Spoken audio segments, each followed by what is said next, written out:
بسم اللہ الرحمن الرحیم۔ کتاب الایمان، صحیح مسلم، حدیث نمبر 32۔ حضرت عبید اللہ بن عبداللہ بن عتبہ بن مسعود نے حضرت ابو ہریرہ رضی اللہ عنہ سے روایت کی کہ جب رسول اللہ صلی اللہ علیہ وسلم نے وفات پائی اور آپ صلی اللہ علیہ وسلم کے بعد حضرت ابو بکر صدیق رضی اللہ عنہ خلیفہ بنائے گئے تو عربوں میں سے کافر ہونے والے کافر ہو گئے، اور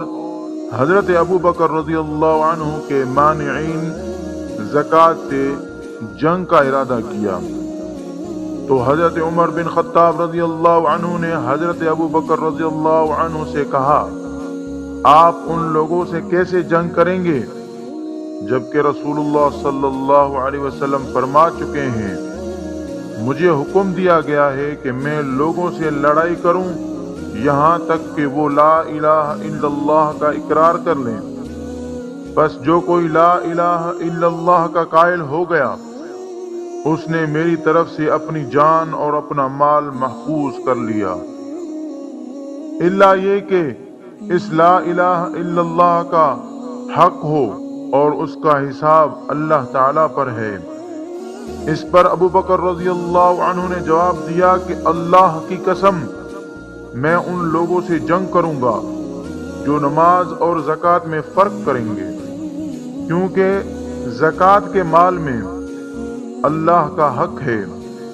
اللہ کی قسم اگر یہ لوگ اونٹ کا پاؤں باندھنے کی ایک رسی بھی روکیں گے جو وہ رسول اللہ صلی اللہ علیہ وسلم کو دیا کرتے تھے تو میں اس کے روکنے پر بھی ان سے جنگ کروں گا۔ اس پر حضرت عمر رضی اللہ عنہ نے کہا، اللہ کی قسم اصل بات اس کے سوا اور کچھ نہیں کہ میں نے دیکھا اللہ تعالیٰ نے حضرت ابو بکر رضی اللہ عنہ کا سینہ جنگ کے لیے کھول دیا تو میں جان گیا کہ حق یہی ہے۔